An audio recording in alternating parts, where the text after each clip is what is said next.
पाठ 7 संज्ञा तथा संज्ञा के विकार, noun and declension of noun.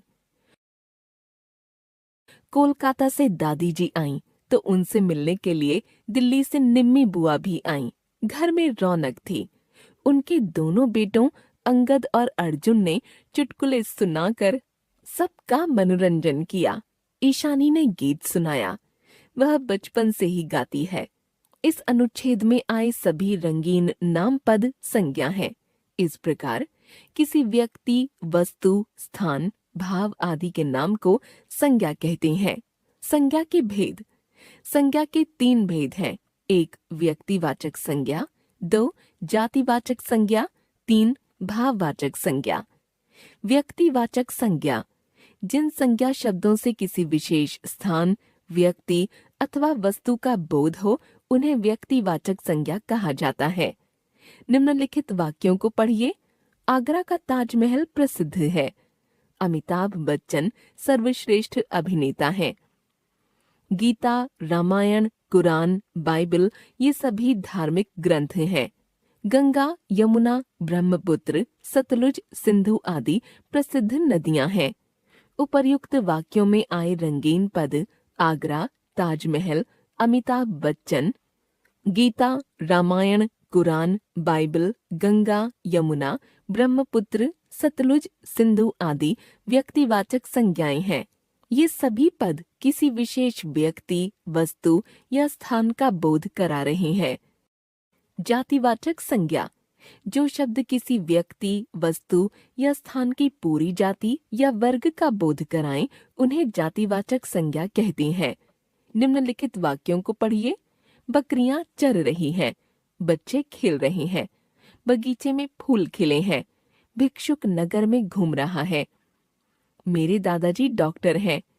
उपर्युक्त वाक्यों में सभी रंगीन पद बकरियां, बच्चे, बगीचे, फूल, भिक्षुक, नगर, दादाजी और डॉक्टर शब्द किसी वर्ग या समुदाय के बोधक हैं। अतः ये सभी जातिवाचक संज्ञा हैं। कुछ विद्वान जातिवाचक संज्ञा के 2 अन्य भेद मानते हैं। द्रव्यवाचक संज्ञा, समूहवाचक संज्ञा। द्रव्यवाचक संज्ञा जिन संज्ञा शब्दों से विविध पदार्थों या धातुओं का बोध होता है उन्हें द्रव्यवाचक संज्ञा कहते हैं। जैसे सोना, चांदी, पीतल, घी, गेहूं, चीनी आदि। मेरे परिचित की दुकान पर हॉलमार्क वाले सोने के गहने मिलते हैं। माँ के पास चांदी के 200 सिक्के थे। गेहूं बेकरी उद्योग का प्रमुख घटक है। समूहवाचक संज्ञा जिन संज्ञा शब्दों से किसी जाति के समूह या वर्ग का बोध होता है उन्हें समूहवाचक संज्ञा कहते हैं। इसे समुदायवाचक संज्ञा भी कहा जाता है। जैसे कक्षा, झुंड, दल, सेना, भीड़, परिवार, समूह आदि। बाग में अंगूर के गुच्छे झूल रहे थे। बैंक में खजांची के काउंटर पर नोटों की गड्डियां पड़ी थीं। दुर्घटना के बाद देखते ही देखते सड़क पर भीड़ इकट्ठी हो गई। भाववाचक संज्ञा जिन संज्ञा शब्दों से किसी व्यक्ति, वस्तु या स्थान के गुण, दोष, अवस्था, दशा, स्वभाव आदि का बोध होता है वे भाववाचक संज्ञा कहलाते हैं। निम्नलिखित वाक्यों को पढ़िए। बुढ़ापा बहुत कष्टदायी स्थिति है। वाणी की मिठास से बढ़कर कुछ नहीं। वह सबसे प्रेम से बोलता है। परिश्रम सफलता की कुंजी है। उपर्युक्त वाक्यों में सभी रंगीन पद बुढ़ापा, मिठास, प्रेम, परिश्रम और सफलता भाववाचक संज्ञाएं हैं। भाववाचक संज्ञा की विशेषताएं। भाववाचक संज्ञा को देखा नहीं जा सकता, केवल अनुभव किया जा सकता है। इनकी गणना नहीं की जा सकती। कुछ ही संज्ञाएं मूल रूप में भाववाचक संज्ञाएं होती हैं। अधिकांश भाववाचक संज्ञाएं जातिवाचक संज्ञा, सर्वनाम, विशेषण, क्रिया, अव्यय पद में प्रत्यय जोड़कर बनाई जाती हैं। जातिवाचक संज्ञा शब्दों से भाववाचक संज्ञा बनाना। जातिवाचक संज्ञा, भाववाचक संज्ञा। बच्चा, बचपन। बंधु, बंधुत्व। लड़का, लड़कपन। स्त्री, स्त्रीत्व। बालक, बालपन। नारी, नारीत्व। मित्र, मित्रता। सिंह, सिंहत्व, दानव दानवता, ब्राह्मण ब्राह्मणत्व, पशु पशुता, भ्राता भ्रातृत्व, मूर्ख मूर्खता, व्यक्ति व्यक्तित्व, मनुष्य मनुष्यता, कवि कवित्व, शिशु शैशव, देव देवत्व, पुरुष पुरुषत्व, प्रभु प्रभुत्व। सर्वनाम शब्दों से भाववाचक संज्ञा बनाना।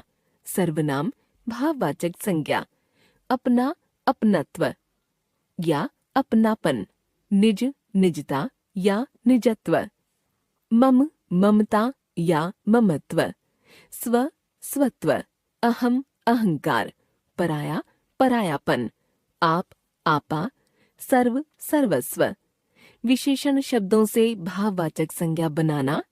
विशेषण भाववाचक संज्ञा: दुर्बल दुर्बलता, पीला पीलापन, मोटा मोटापा, अच्छा अच्छाई, सफल सफलता, मधुर मधुरता, कठोर कठोरता, उष्ण उष्णता, एक एकता, गोल गोलाई, चतुर चतुराई, काला कालापन, कृतज्ञ कृतज्ञता, चपल चपलता, ठंडा ठंडाई, मूर्ख मूर्खता, हरा हरियाली, कायर कायरता, स्वस्थ स्वास्थ्य, लाल लालिमा, कुशल कुशलता, ऊंचा ऊंचाई, नम्र नम्रता, सज्जन सज्जनता, भला भलाई, विस्तृत विस्तार, निर्बल निर्बलता, गरम गरमाई, सफेद सफेदी,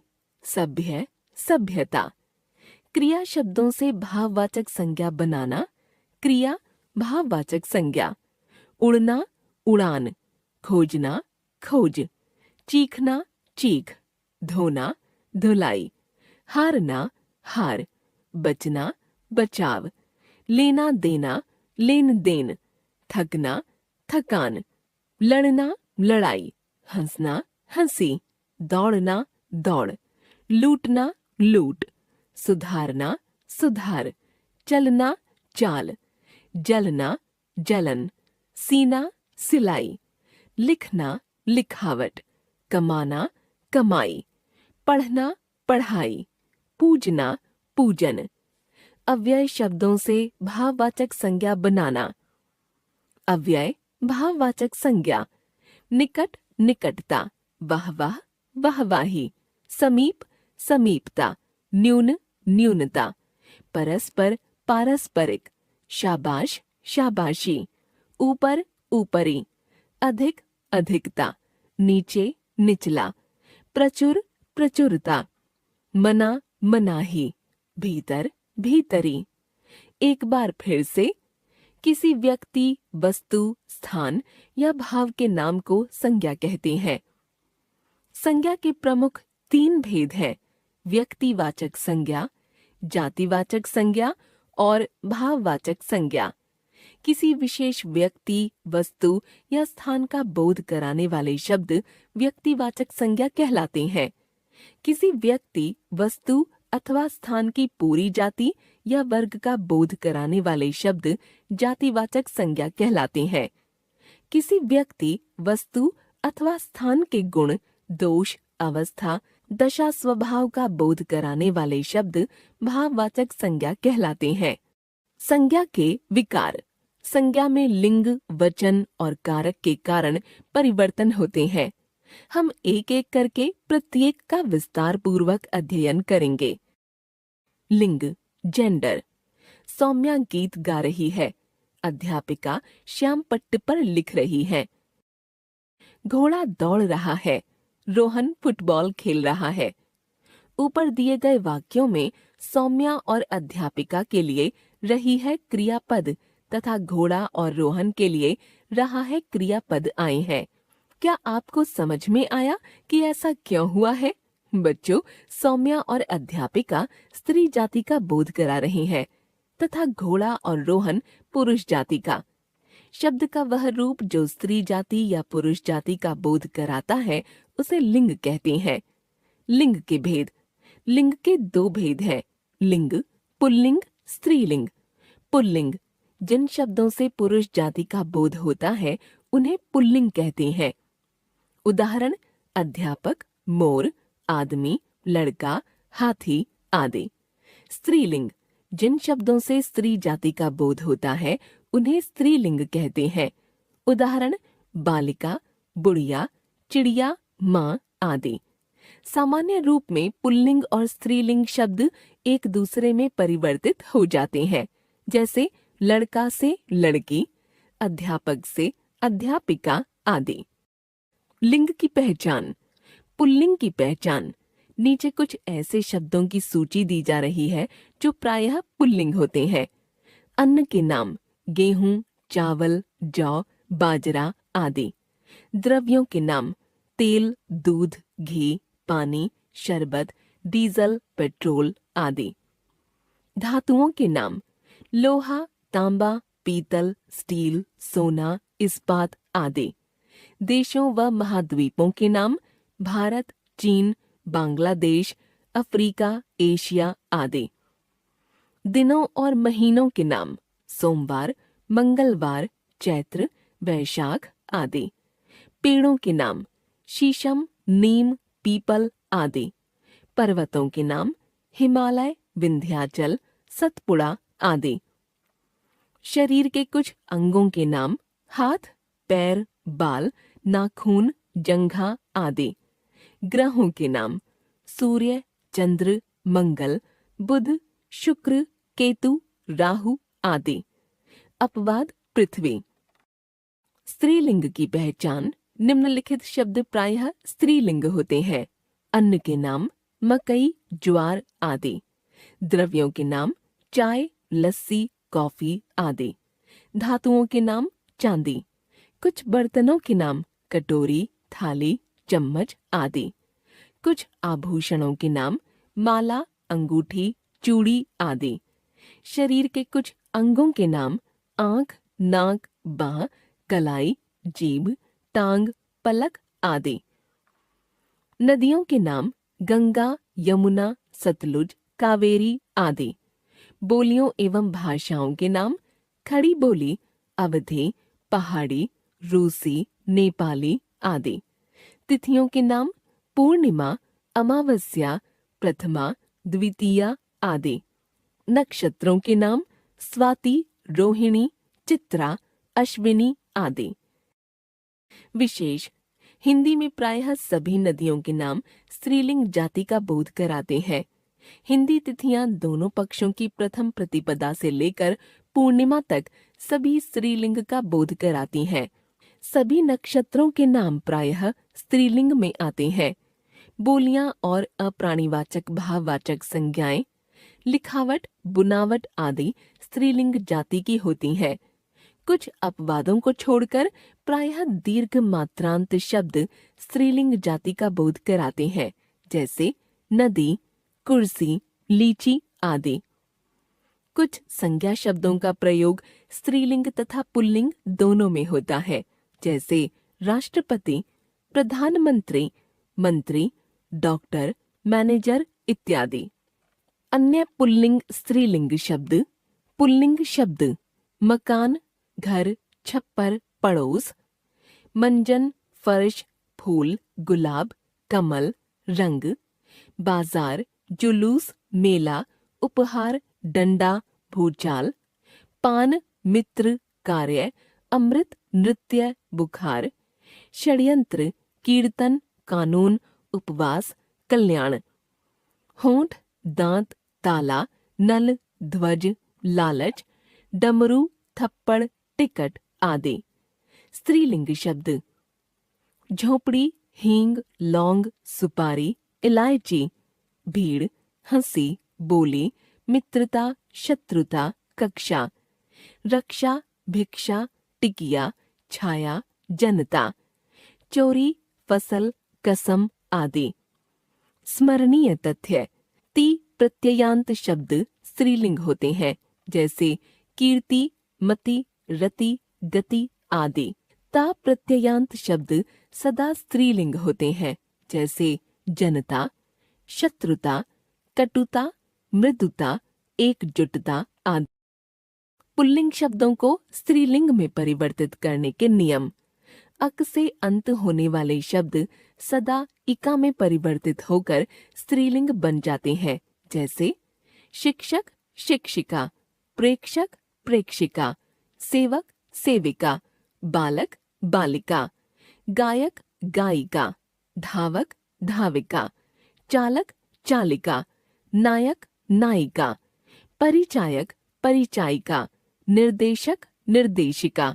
मान या वान प्रत्ययांत शब्दों के मान को मति और वान को वती लिखकर स्त्रीलिंग बना लेते हैं, जैसे आयुष्मान आयुष्मती, रूपवान रूपवती, श्रीमान श्रीमती, धनवान धनवती, शक्तिमान शक्तिमती, गुणवान गुणवती, बुद्धिमान बुद्धिमती, पुत्रवान पुत्रवती। संबंधवाचक शब्दों में परिवर्तन के लिए नर मादा के नियमानुसार परिवर्तन करना चाहिए, जैसे पिता माता, भाई बहन, नर नारी, पति पत्नी, पुरुष स्त्री, मामा मामी, चाचा चाची, दादा दादी। अ के स्थान पर आ लगाकर वृद्ध वृद्धा, पूज्य पूज्या, छात्र छात्रा, प्राचार्य प्राचार्या, महोदय महोदया, शिष्य शिष्या, अध्यक्ष अध्यक्षा, आत्मज आत्मजा। ई प्रत्यय जोड़कर बच्चा बच्ची, कबूतर कबूतरी, लड़का लड़की, ब्राह्मण ब्राह्मणी, घोड़ा घोड़ी, दास दासी, देव देवी, गोप गोपी, मौसा मौसी, नर्तक नर्तकी, गधा गधी, तरुण तरुणी। इया प्रत्यय जोड़कर बूढ़ा बुढ़िया, लोटा लुटिया, चूहा चूहिया, गुड्डा गुड़िया, कुत्ता कुतिया, डिब्बा डिबिया, बंदर बंदरिया, बछड़ा बछिया। आनी या आणी प्रत्यय जोड़कर भव भवानी, देवर देवरानी, जेठ जेठानी या जिठानी, नौकर नौकरानी, क्षत्रिय क्षत्राणी, इंद्र इंद्राणी। आइन प्रत्यय जोड़कर पंडित पंडिताइन, हलवाई हलवाइन, चौधरी चौधराइन, चौबे चौबाइन, ठाकुर ठाकुराइन, लला ललाइन, बनिया बनियाइन, ओझा ओझाइन। नी प्रत्यय जोड़कर राक्षस राक्षसने, सियार सियारने, सिंह सिंहने, भील भीलने, ऊंट ऊंटने, जाट जाटने। इन प्रत्यय जोड़कर ग्वाला ग्वालिन, धोबी धोबिन, सांप सांपिन, तेली तेलिन, मालिक मालिकिन, नाई नाइन, कुम्हार कुम्हारिन, दर्जी दर्जन। इनी या इणी प्रत्यय जोड़कर तपस्वी तपस्विनी, हंस हंसिनी, अभिमानी अभिमानिनी, प्रार्थी प्रार्थिनी, आज्ञाकारी आज्ञाकारिणी, हितकारी हितकारिणी। ता को त्री में बदलकर कर्ता कर्त्री, रचयिता रचयित्री, विधाता विधात्री, नेता नेत्री, धाता धात्री, वक्ता वक्त्री। नित्य पुल्लिंग शब्दों में मादा शब्द तथा नित्य स्त्रीलिंग शब्दों में नर शब्द जोड़कर खरगोश मादा खरगोश, मक्खी नर मक्खी, भेड़िया मादा भेड़िया, छिपकली नर छिपकली, भालू मादा भालू, कोयल नर कोयल, कौवा मादा कौवा, चील नर चील। मूल स्त्रीलिंग शब्दों में प्रत्यय जोड़कर बने पुल्लिंग शब्द मौसी मौसा, ननद नंदोई या ननदोई, बहन बहनोई, जीजी जीजा। भिन्न रूप वाले स्त्रीलिंग शब्दों में बदलना मियाँ बीवी, बैल गाय, बिलाव बिल्ली, फूफा बुआ, साधु साध्वी, बादशाह, बेगम, वीर, वीरांगना, साला, सलहज, विद्वान, विदुषी, कवि, कवयित्री, विधुर, विधवा, वर, वधू। विशेष। पुल्लिंग शब्दों को स्त्रीलिंग में बदलने के कोई निश्चित नियम नहीं है। हमें प्रयोग के आधार पर ज्ञात होता है कि अधिकांश पुल्लिंग शब्दों का स्त्रीलिंग में परिवर्तन निम्न प्रकार से किया जाता है। अ को आ में बदलकर, जैसे मूर्ख, मूर्खा, बाल, बाला आदि। अ को ई में बदलकर, जैसे देव, देवी, पुत्र, पुत्री, गोप, गोपी आदि। आ को ई में बदलकर, जैसे लड़का, लड़की, गधा, गधी, घोड़ा, घोड़ी आदि। आ को इया में बदलकर, जैसे बेटा, बिटिया, चूहा, चूहिया आदि। व्यवसायवाची शब्दों के अंत में इन लगाकर, जैसे माली, मालिन, पुजारी, पुजारिन, भिखारी, भिखारिन आदि।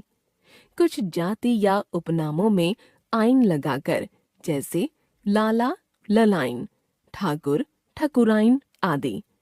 शब्द के अंत में नी जोड़कर, जैसे चोर, चोरनी, ऊंट, ऊंटनी, मोर, मोरनी, शेर, शेरनी आदि। एक बार फिर से, सभी प्राणी तथा वस्तु पुरुषवाचक या स्त्रीवाचक होते हैं। स्त्री जाति का बोध कराने वाले शब्द स्त्रीलिंग और पुरुष जाति का बोध कराने वाले शब्द पुल्लिंग होते हैं। कुछ शब्द मूल रूप में स्त्रीलिंग या पुल्लिंग होते हैं। उनमें कोई परिवर्तन नहीं किया जा सकता। अन्य शब्दों को पुल्लिंग से स्त्रीलिंग या स्त्रीलिंग से पुल्लिंग में परिवर्तित किया जा सकता है। वचन नंबर। पहले चित्र में एक घर में 4 दरवाजे और 5 खिड़कियां हैं। दूसरे चित्र में कई घर हैं। इन घरों में 50 से अधिक आदमी रहते हैं। इन्होंने मिलकर एक क्लब बनाया है। ध्यान दें, पहले चित्र में घर एक तथा दरवाजे और खिड़कियां अनेक हैं। दूसरे चित्र में घर और आदमी अनेक तथा क्लब एक है। एक और अनेक का बोध कराना ही वचन कहलाता है। तात्पर्य ये है कि शब्द के जिस रूप से उसके एक या अनेक होने का बोध होता है, उसे वचन कहते हैं। वचन के 2 भेद हैं, वचन, एक वचन, बहुवचन। एक वचन शब्द के जिस रूप से एक वस्तु या व्यक्ति का बोध होता है, तब वह शब्द एक वचन में होता है। उदाहरण, पुस्तक, माला, लड़की, बच्चा आदि। बहुवचन शब्द के जिस रूप से एक से अधिक वस्तुओं या व्यक्तियों का बोध होता है, तब वह शब्द बहुवचन में होता है। उदाहरण, पुस्तकें, मालाएं, लड़कियां, बच्चे आदि। वचन की पहचान। संज्ञा या सर्वनाम शब्दों में बच्चा खेलता है, एक वचन। बच्चे खेलते हैं, बहुवचन। वह जाता है, एक वचन। वे जाते हैं, बहुवचन। क्रिया शब्दों में फूल खिला है, एक वचन। फूल खिले हैं, बहुवचन। पक्षी बैठा है, एक वचन। पक्षी बैठे हैं, बहुवचन। विशेष। आदर प्रकट करने के लिए एक वचन के स्थान पर बहुवचन का प्रयोग होता है, जैसे पापा ऑफिस जा रहे हैं, अभी अभी नाना जी आए हैं। बड़प्पन प्रकट करने के लिए अथवा क्षेत्रीयता के प्रभाव से कभी कभी एक वचन के स्थान पर बहुवचन का प्रयोग होता है, जैसे हम आपको छोड़ने चलते हैं, हमें अपना सेवक ही समझें। कुछ संज्ञा शब्द सदैव बहुवचन में रहते हैं, जैसे प्राण, हस्ताक्षर, आंसू, लोग, समाचार, बाल, होश, दाम आदि। भाववाचक तथा व्यक्तिवाचक संज्ञाओं का प्रयोग एक वचन में होता है, जैसे घृणा, प्रेम, दया, डर, सुंदरता, योग्यता, कृपा, उपकार, मिठास आदि। वचन परिवर्तन के कुछ नियम। पुल्लिंग शब्द। पुल्लिंग आकारांत शब्दों के बहुवचन बनाते समय आ का ए हो जाता है, जैसे घोड़ा, घोड़े, बेटा, बेटे, बच्चा, बच्चे, पंखा, पंखे, लड़का, लड़के, चूहा, चूहे। अपवाद: संबंधवाची आकारांत शब्द ज्यों के त्यों रहते हैं यदि उन शब्दों में समान वर्ण हो, जैसे मामा, नाना, चाचा, दादा आदि। तत्सम आकारांत शब्द भी बहुवचन में नहीं बदलते, जैसे योद्धा, पिता, कर्ता, दाता आदि। युद्ध में अनेक योद्धा वीर गति को प्राप्त हुए। बहुवचन: सभी छात्रों के पिता आज क्लब में उपस्थित थे। बहुवचन: आकारांत पुल्लिंग शब्दों को छोड़कर शेष सभी पुल्लिंग शब्दों का दोनों वचनों में एक ही रूप होता है, जैसे पक्षी, बालक, कवि, गुरु आदि।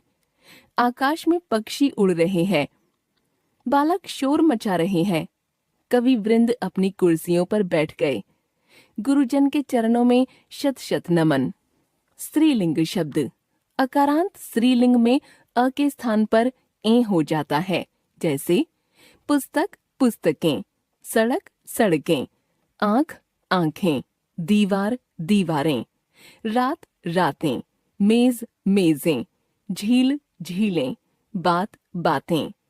इकारांत एकवचन स्त्रीलिंग संज्ञाओं के अंत में या जोड़कर बहुवचन बनाते हैं, जैसे विधि, विधियां, शक्ति, शक्तियां, नीति, नीतियां, तिथि, तिथियां, निधि, निधियां, लिपि, लिपियां, रीति, रीतियां, पंक्ति, पंक्तियां।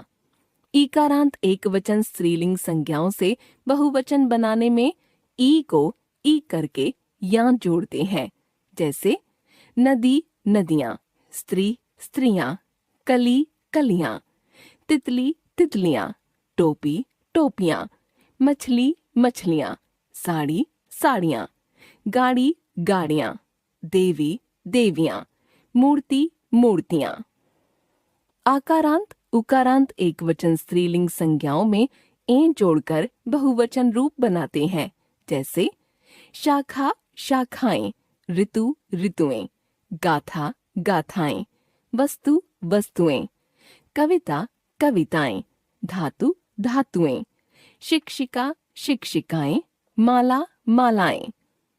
उकारांत एकवचन स्त्रीलिंग संज्ञाओं में ऊ को ऊ करके ए जोड़कर बहुवचन बनाया जाता है, जैसे वधू, वधुएं, बहू, बहुएं। तद्भव आकारांत स्त्रीलिंग शब्दों के आ का आ करके बहुवचन बनाया जाता है, जैसे गुड़िया, गुड़ियां, डिबिया, डिबियां, चिड़िया, चिड़ियां, खटिया, खटियां, बिटिया, बिटियां, चूहिया, चूहियां, लुटिया, लुटियां, कुटिया, कुटियां।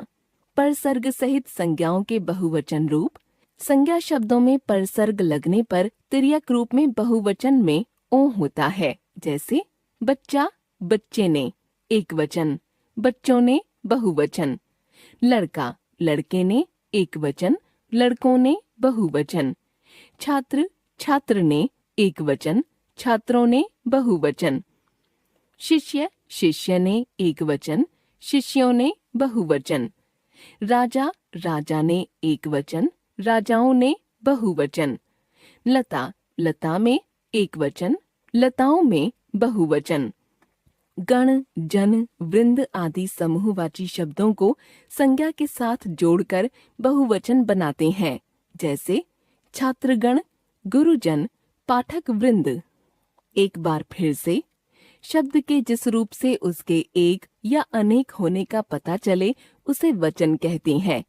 वचन के दो भेद होते हैं: एक वचन एक होने का बोध कराने वाला, बहुवचन अनेक होने का बोध कराने वाला। कुछ शब्द नित्य एक वचन होते हैं और कुछ नित्य बहुवचन। व्यक्तिवाचक संज्ञाएं और भाववाचक संज्ञाएं एक वचन होती हैं। वचन परिवर्तन के कुछ नियम होते हैं जिनसे बहुवचन बना सकते हैं। परसर्ग लगने पर शब्द का तिर्यक रूप बनता है। कारक, केस। नीचे लिखे वाक्यों को ध्यान से पढ़िए। रम्य माँ को पत्र लिख रहा है। रम्य माँ की खुशी के लिए पेन से पत्र लिख रहा है। रम्य माँ को छात्रावास से पत्र लिख रहा है। रम्य कुर्सी पर बैठकर पत्र लिख रहा है। माँ का लाडला रम्य पत्र लिख रहा है। कौन पत्र लिख रहा है? रम्य। रम्य क्या लिख रहा है? पत्र। किसको लिख रहा है? माँ को।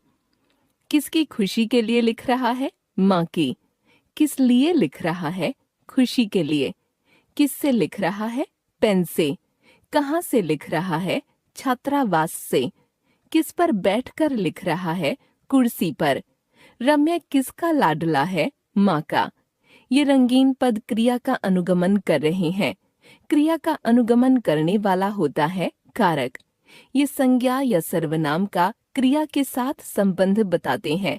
अतः हम कह सकते हैं कारक संज्ञा या सर्वनाम के साथ क्रिया के संबंध को दिखाता है।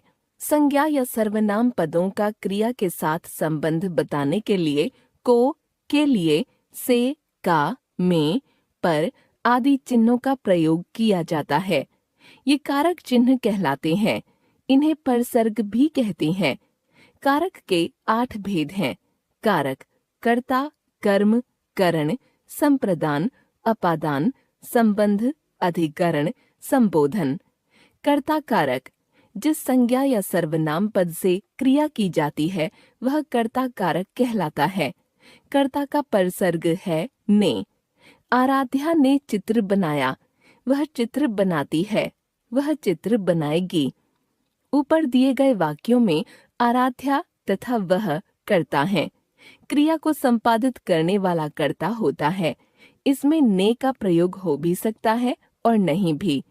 विशेष वर्तमान काल और भविष्यत काल की क्रिया होने पर ने का प्रयोग नहीं होता।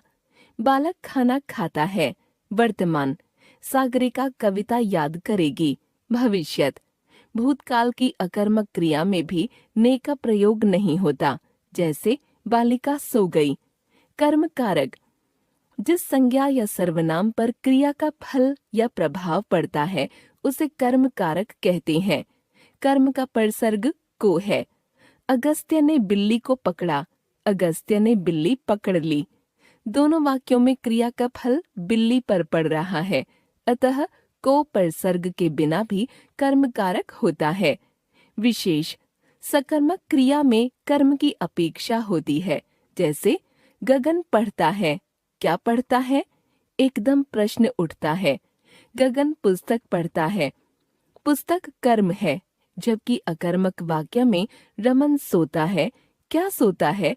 मस्तिष्क में उत्तर ही नहीं आता। सीमा कविता याद करती है। क्या याद करती है? कविता। रमन ने पत्र लिखा। क्या लिखा? पत्र। करण कारक क्रिया के संपादन में जिससे सहायता मिलती है वह करण कारक होता है। से के द्वारा करण कारक के परसर्ग हैं। सौम्या चाकू से फल काट रही है। दादी सलाइयों से स्वेटर बुन रही हैं। उदित ने हाथ से केले का छिलका उतारा। प्रधानाचार्य के द्वारा उत्सव का उद्घाटन किया गया। इन वाक्यों में चाकू से, सलाइयों से, हाथ से तथा प्रधानाचार्य द्वारा करण कारक हैं। विशेष जब साधन के रूप में से का प्रयोग न हो तब करण कारक नहीं होता, जैसे वह दम घुटने से मर गया, अतः यहाँ करण कारक नहीं है। संप्रदान कारक जिसके लिए कोई कार्य किया जाए या जिसे कुछ दिया जाए वह संप्रदान कारक होता है। को, के लिए संप्रदान कारक के परसर्ग हैं। मैं भाई के लिए पुस्तक लाया। मैंने भाई को पुस्तक दी। इन वाक्यों में भाई के लिए, भाई को संप्रदान कारक हैं। विशेष को परसर्ग कर्म कारक तथा संप्रदान कारक दोनों में प्रयोग किया जाता है, पर जिस संज्ञा पद पर क्रिया का फल पड़ता है वह कर्म कारक होता है, जबकि संप्रदान में के लिए का भाव होता है। जैसे पिताजी बच्चे को बुला रहे हैं, यह कर्म कारक है। घर में सोने को जगह नहीं है, सोने के लिए यह संप्रदान कारक है। अपादान कारक जिस शब्द से अलग होने का भाव प्रकट हो वह अपादान कारक होता है।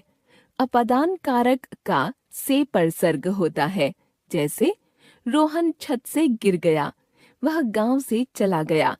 छत से, गांव से पदों में अलग होने का भाव है, अतः ये अपादान कारक हैं। इसके अतिरिक्त जिससे सीखने, तुलना करने, घृणा करने, डरने, ईर्ष्या करने आदि का भाव प्रकट होता है, वह अपादान कारक होता है।